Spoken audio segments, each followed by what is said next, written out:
For 14 seasons, my guest tonight was one of the most feared hitters the game of football has ever known. Since being drafted in the first round by the San Francisco 49ers, Ronnie Lott used the mental toughness he developed as a child to become an NCAA All-American, an 8-time All-Pro, and a 4-time Super Bowl champion. He would eventually retire with 63 career interceptions, 10 Pro Bowl selections, and over 1,100 tackles. But before he became a Pro Football Hall of Famer, did you know he worked at a steel mill during college, developed his famous tackling style by studying boxers, was elected to the Pro Bowl at 3 different positions. Tonight we'll learn what makes this undeniable icon who he is. A man who once said, "If you can believe it, the mind can achieve it." Please welcome number 42, NFL legend, Ronnie Lott.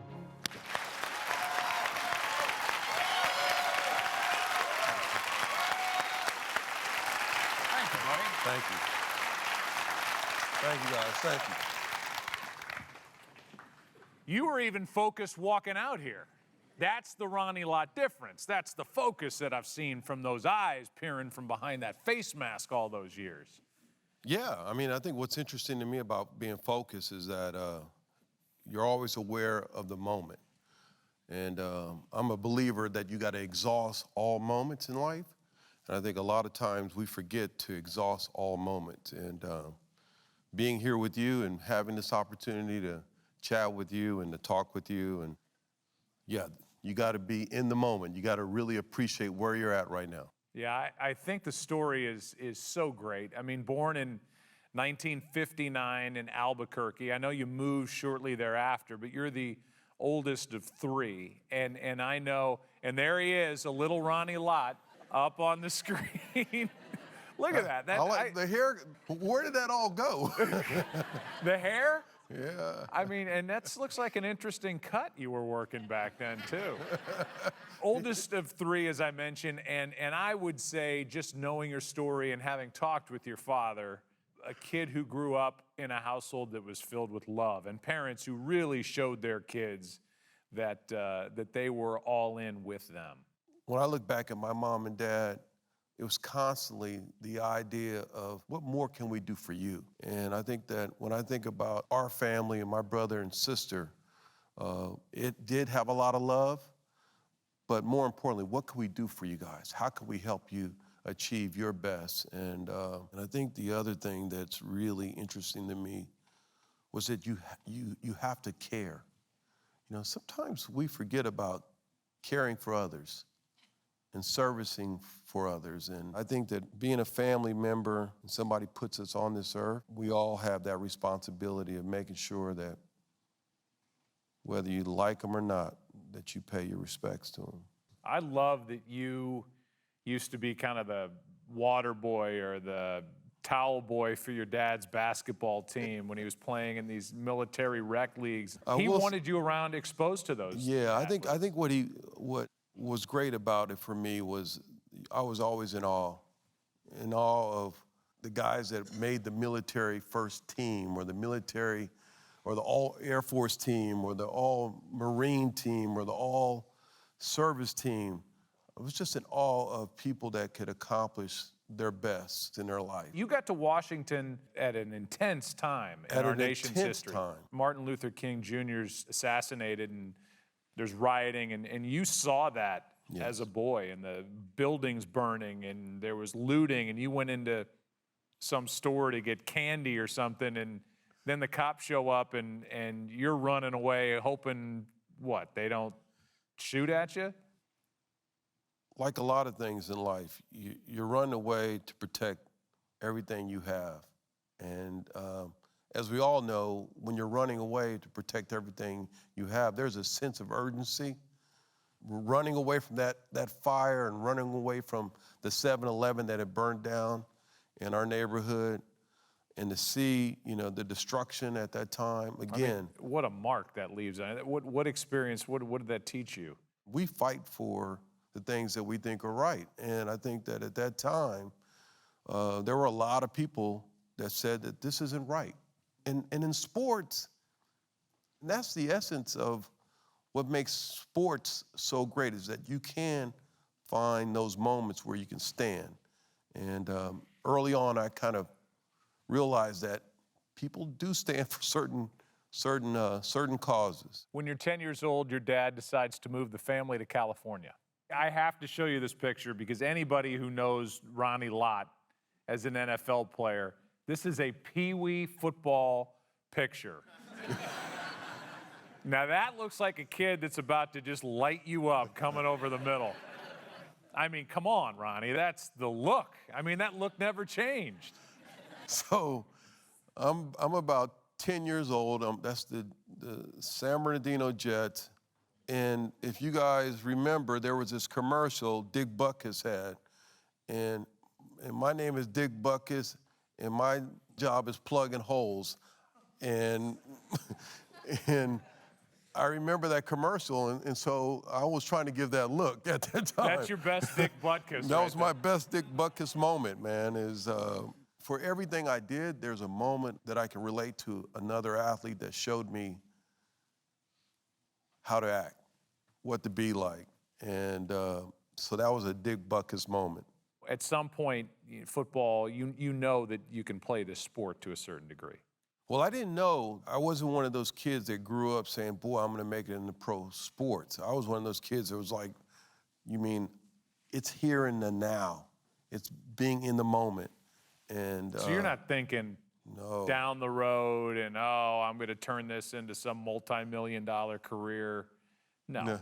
So Bill Christopher comes into your life as a coach early on, before USC, before the San Francisco 49ers, and it seemed like he hit your life at the right time and saw talent in you football-wise that maybe others didn't, maybe you didn't see in yourself.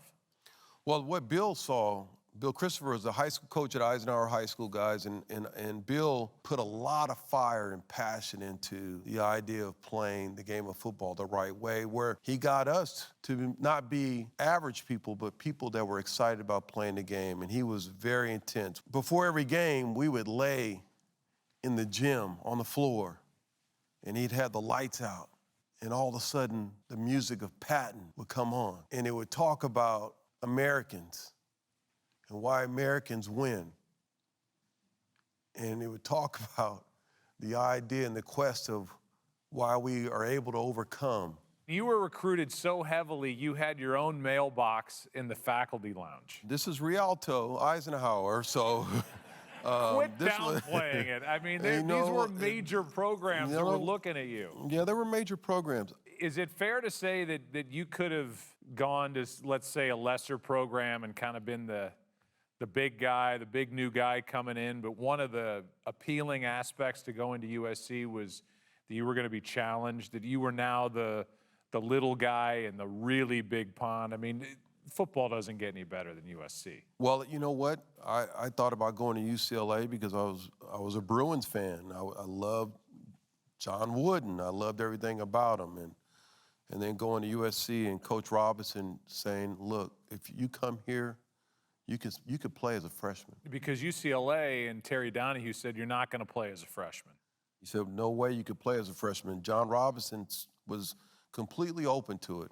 If you're good enough and you think you have a shot, we'll give you a shot. And to me, the great thing about life is when people provide opportunities. And if you could figure it out and make it happen, it can happen. And so, yeah, I had a chance to start a couple of games my freshman year. I mean, what, 4 games in, somewhere you're starting? Yeah, I'm starting, and I realized that as I was starting my freshman year, there were a lot of things that were moving really fast, and I didn't know what to expect. Did you think you'd made a mistake picking? It was too big of a bite? Yep, there was a moment where I thought, man, what did I do? I made a bad decision because it was moving faster, it was tough. And then the last game against UCLA that year, I decided to blitz the quarterback. When you were told to play coverage, right? When I was told to play coverage, it's not a good decision. So you freelance. So I freelance. I went in to go for the sack. I thought I had John Shira. I'm this close to John Shira. I'm about to knock him down. And he throws the ball to the tight end. He catches the ball. They take the lead. My coach, Don Lindsay, is like furious. Bob Toledo's furious. They're like, "What did you do? You just lost the game for us." Luckily, we ended up winning the game my freshman year. And the next day, I wake up, I go in. Coach Lindsay said, "You got to apologize." I said, "What do you mean?" He goes, "You got to apologize to Willie Crawford." I said, "Apologize for what?" He goes, "We took him out of the game for you to go in, and you made a mistake. You have to apologize to him."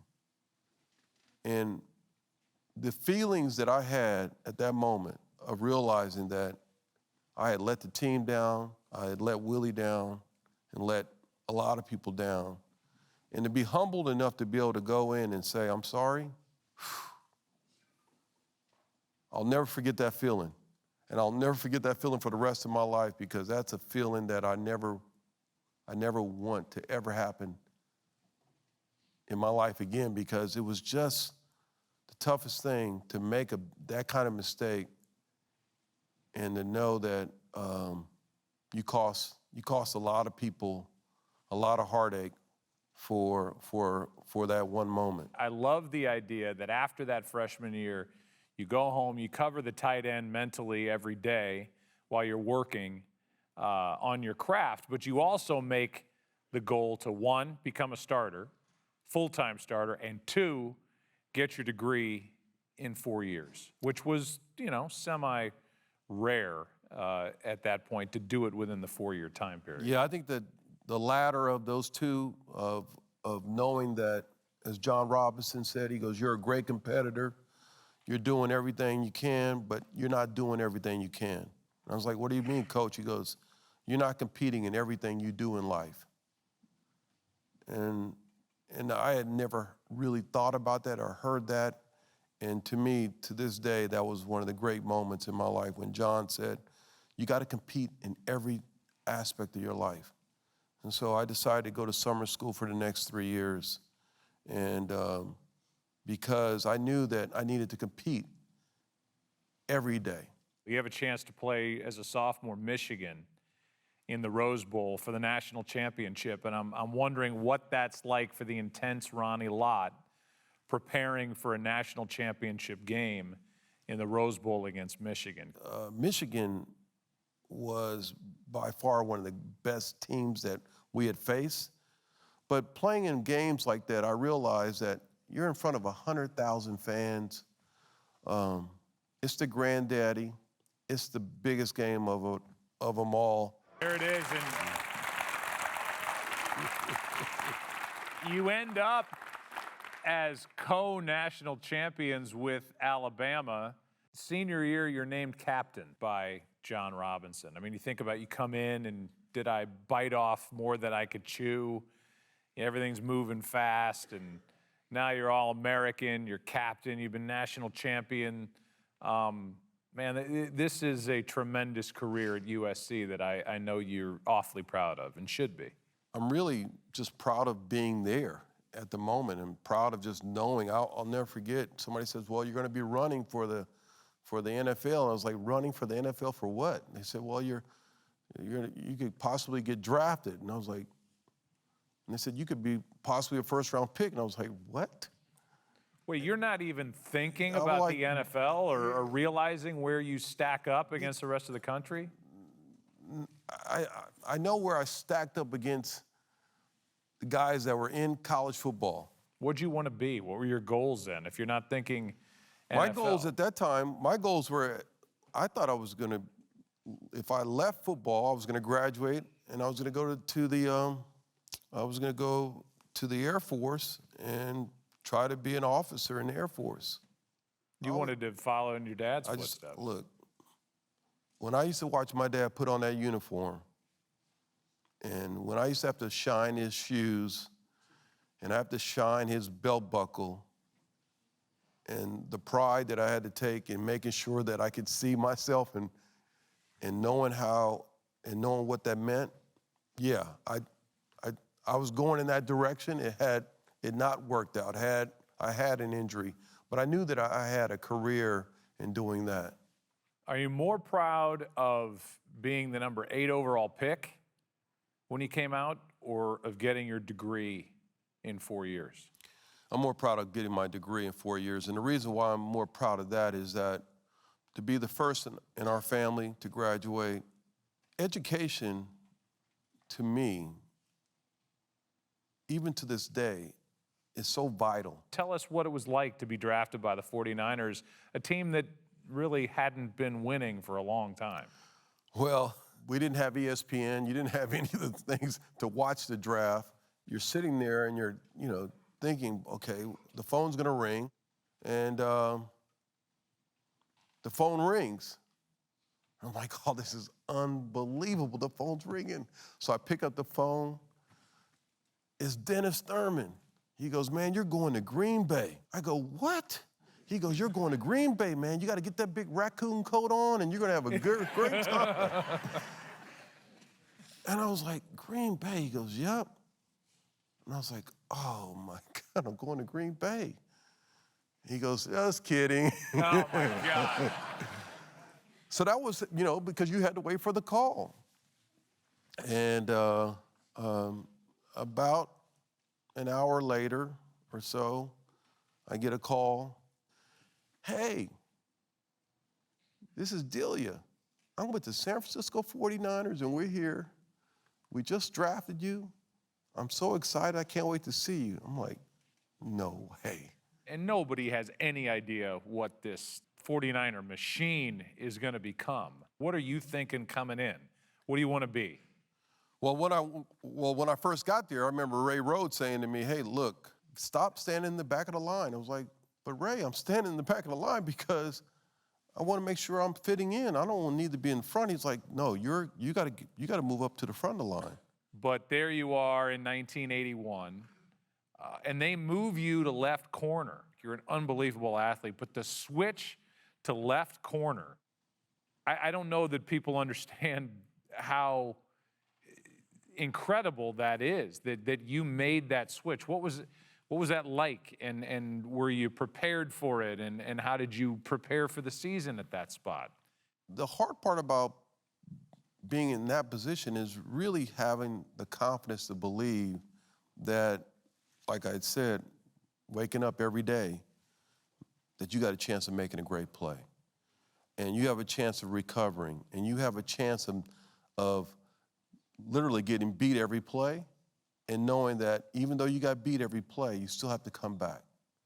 Those are the moments in your life where you got to believe, like a lot of things, and you never know what can happen. Well, I love where the story ends in '81, and you got the Dallas Cowboys. They'd been multiple Super Bowl champions. You beat the Dallas Cowboys in the regular season that year, but people said, oh, it's a fluke. You're building as the season goes. But no, it's easy to say now, but nobody knew how great this team was going to be. And this NFC Championship game just set it up. Going into this game, where are you guys as a young team, and where's your belief along the lines of, can we beat this great Dallas Cowboy team? Well, I can tell you, going into that game, there were so many people that were so pessimistic about that game because of the fact that they had folded a number of times against the Cowboys. 49ers. And the 49ers have folded 2 or 3 times in playoff games against the Cowboys. Matter of fact, I'll never forget this. This kid was yelling and screaming in the car, and I was like, man, is it road rage or what's going on? And he was like, beat the Cowboys, beat the Cowboys. And so you had this quest of can we do it? Rookie year. Wow. For the San Francisco 49ers to prevail and to change the dialogue of that relationship And to be able to go out for that decade, to be able to beat America's team, I grew up a Redskins fan. So you automatically didn't like the Cowboys. So you know, over the years, how many times I would see the Cowboys beat the Redskins, to play against them, to compete against them, to know the things that I knew about who they are and the history of the game, to win, to then be able to dominate that series. Yeah, unbelievable for a lot of reasons. You're going into Super Bowl 16 as a young team. I want to know the level of belief, because another layer in this is the great Bill Walsh.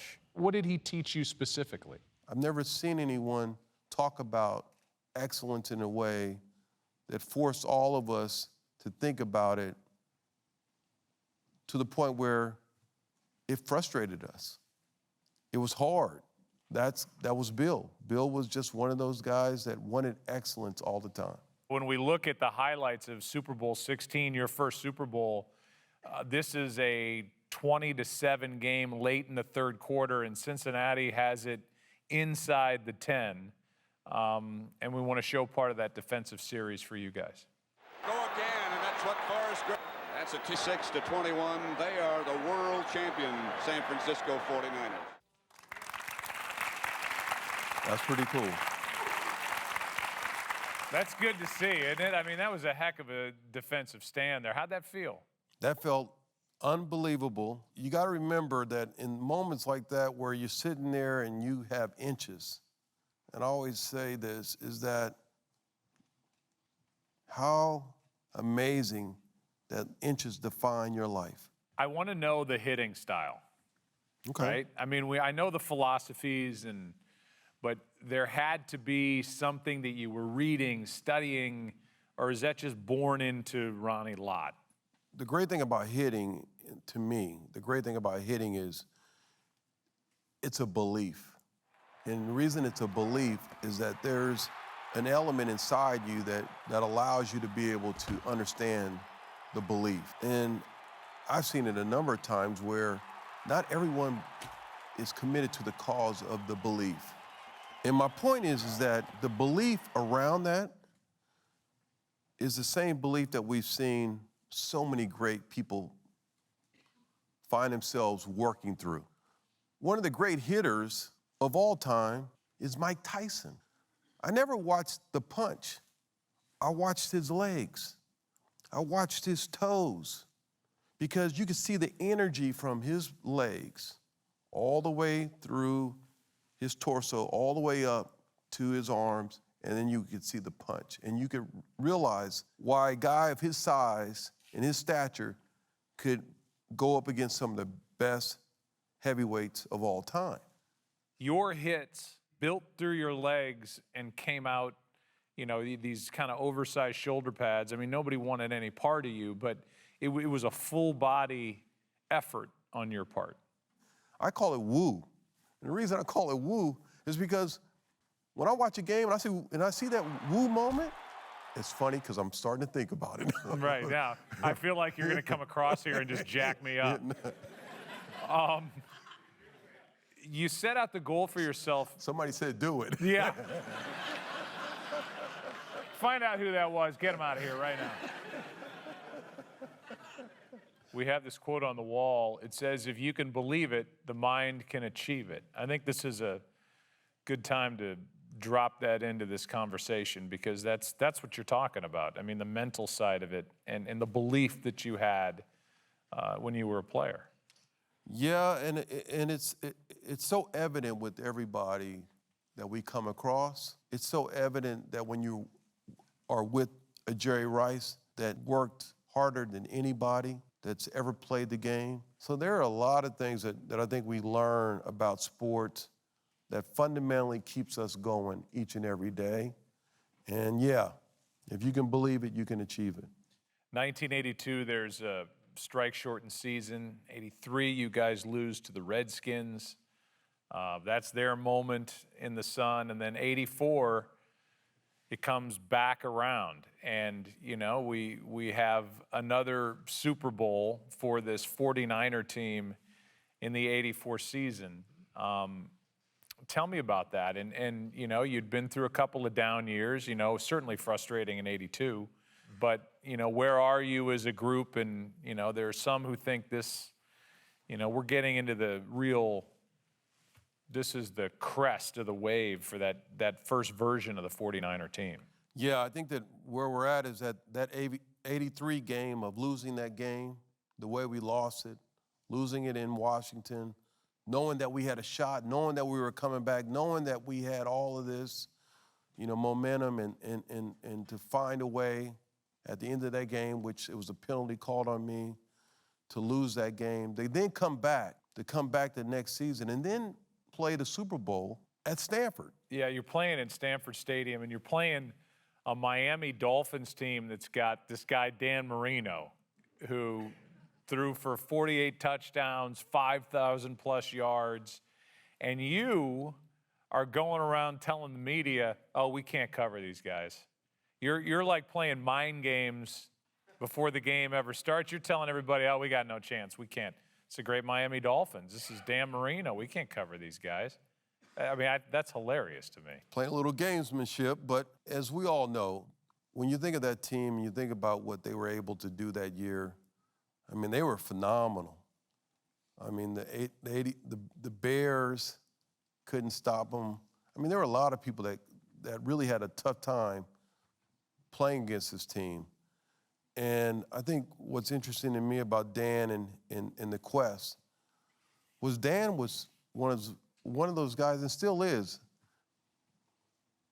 His will to win is phenomenal. You talking about a belief? I just knew that every time I would watch film on him, I knew that it was going to be a long day, and the long day was because of the fact that we have to find a way to get to him.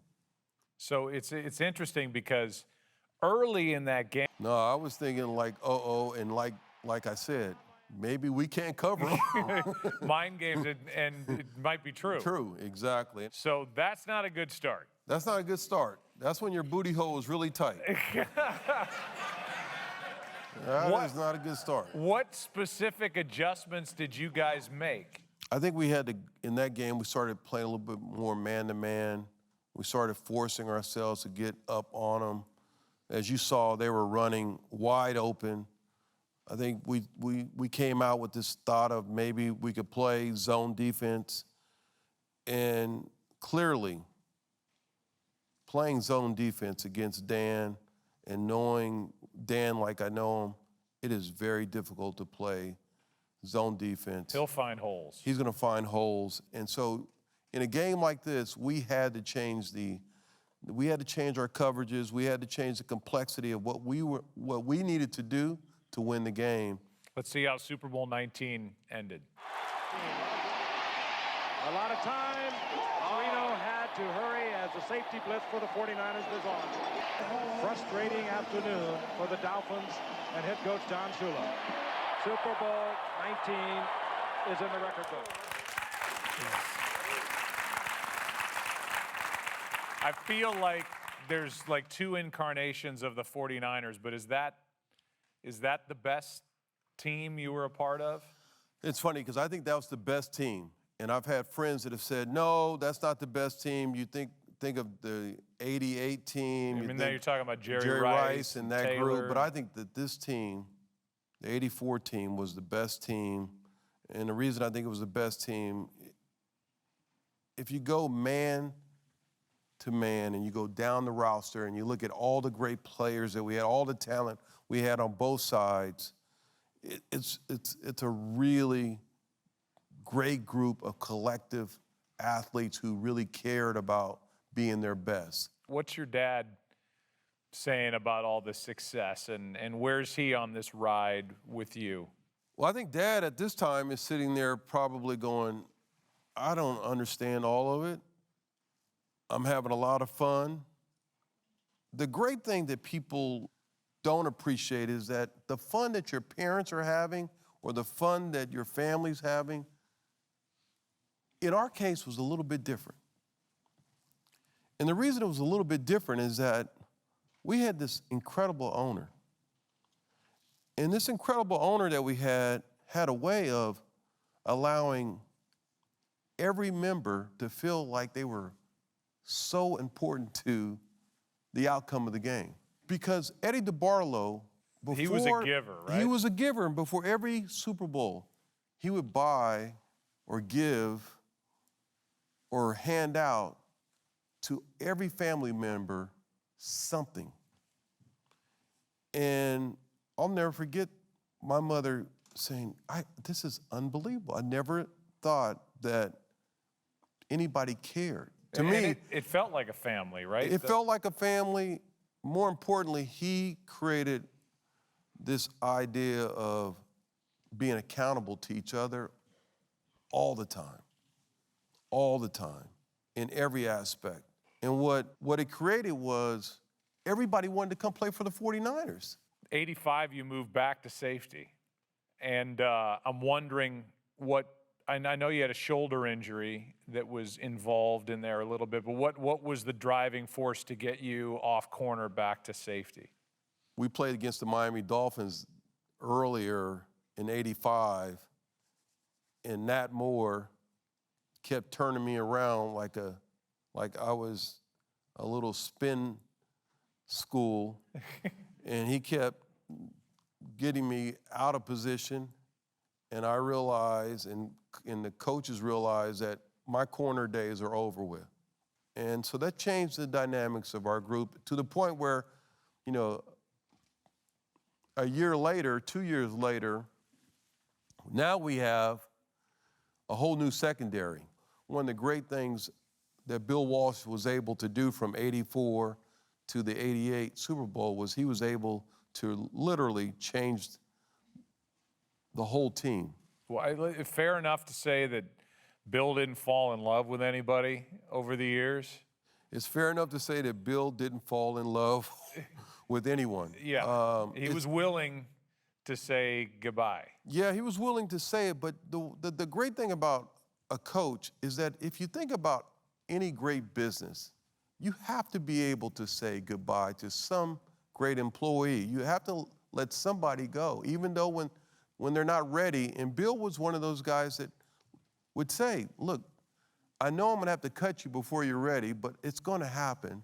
And that happens in sports where you have to let people go, and yet this dynasty that Bill was trying to build was about allowing others like Jeff Fuller, like Chet Brooks, like others to come along and hopefully take that role on to be champions. So in 1988, you call it the season from hell. You start out roughly 6-5. It's the young Montana quarterback controversy is starting to really take shape. That was a tough start to that season.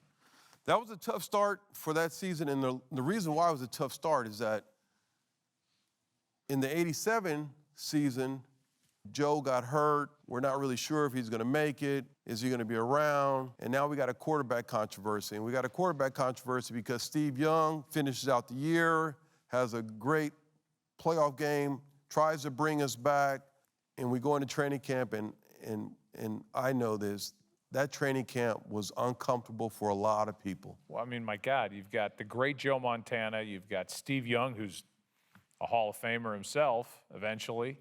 Where did you stand on the Montana-Young tug of war? Well, it's easy for me.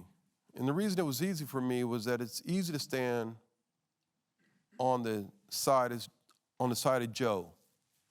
And the reason it was easy is that Steve, at the time, was still learning the game and still trying to grow in the game.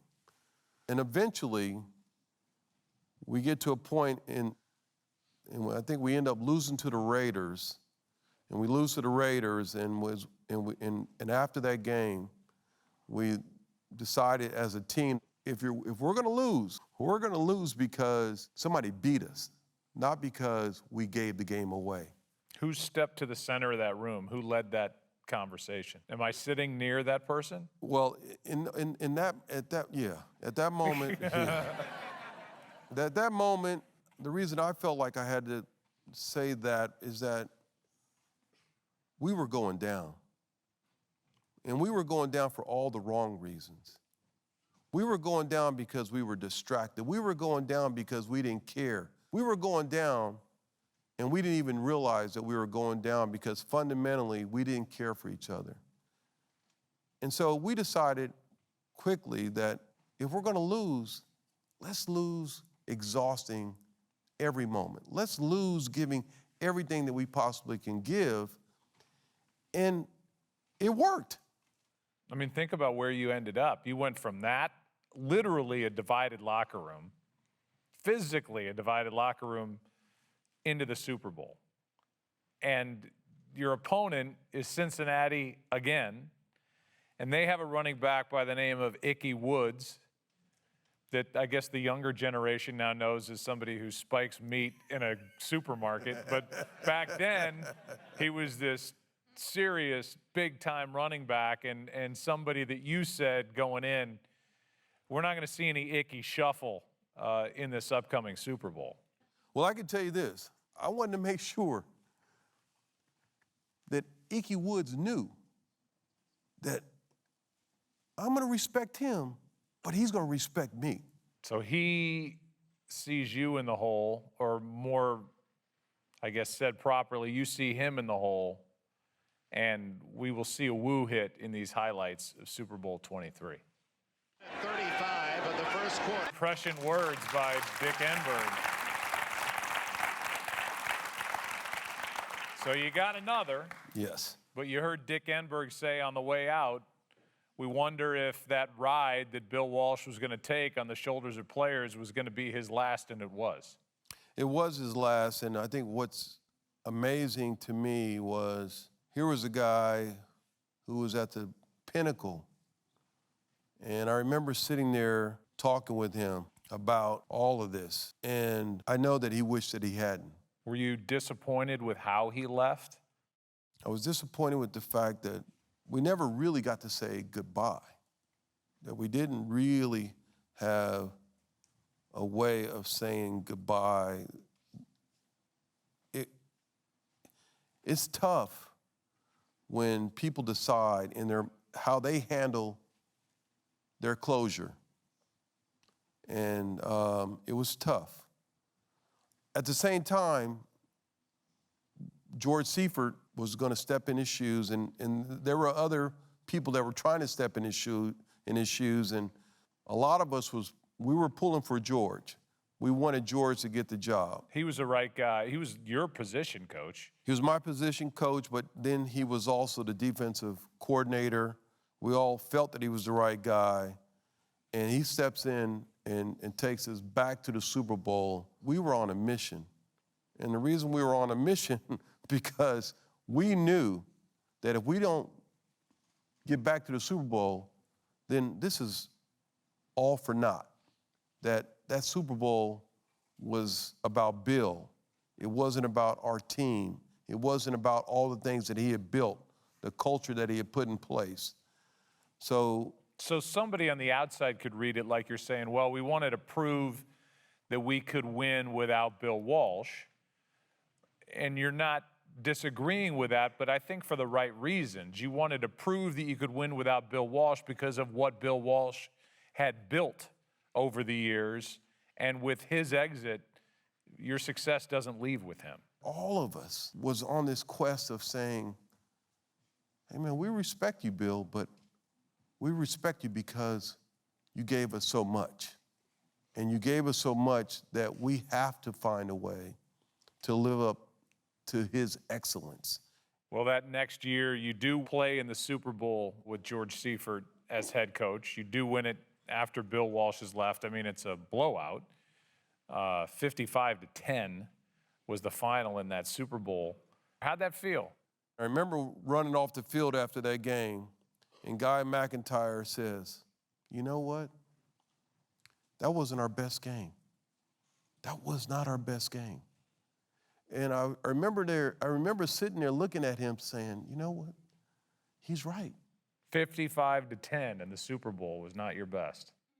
it probably wasn't good enough for Bill at that day. Even though it was an unbelievable game, it probably wasn't our best game. Now you have a chance for a three-peat in 1990. And the way that season kind of unfolds, I mean, you get off to a great start. The Giants get off to a great start. The New York Giants kind of became this rivalry, de facto rivalry in the NFC, and the two teams meet. That's, I mean, my God, a three-peat in the NFL is just insane. Hadn't happened. Yeah, doesn't happen. There was so much on the line going into that game, so much that we were trying to accomplish, so much when you think about the history of football, so much that you're trying to do to separate yourself for a lot of reasons. All we had to do was stop them. Yes, they got the ball at the end, but we had to stop them. To this day, that moment changed history. Those are the things that you wait for those days, to get to that moment of your life where you can have that and you can say that you won 3 in a row. And that was a tough moment watching them kick the field goal. That was a tough moment for us to lose that game. So it's not long thereafter that you find out, I believe this is right, during the Pro Bowl from a writer, that the San Francisco 49ers, who you've given it all to, have put you in Plan B free agency, which is basically a way station to them saying, we're moving on, right? Yeah. What was tough for me was that here was history that you were playing for that moment, and here was that taken away from you. Here is a new environment, and here's all of what we built was gone. It's over. It's done. To then to go to being a rookie again, to learning a whole new system. I mean, you end up with the Raiders. Yeah. Of all teams across the Bay, and at the beginning of the season, you're struggling. And I know you're asking yourself, well, were the 49ers right? Am I finished? Did they pull the trigger at the right time? And then something clicks for you with the Raiders, and your second half of the season is all world. Yeah, and it turns out that what clicks is that I start to really understand the defense. I start to understand the process. I start to believe that I'm a rookie, start to believe all the things that I talked about early on in my life. This 4-time Super Bowl champion has put himself, at least mentally, in the class of a rookie going to the Raiders, and you end up leading the league with 8 interceptions, and you're right back there as this great all-pro. Because a lot of life is about reinventing yourself.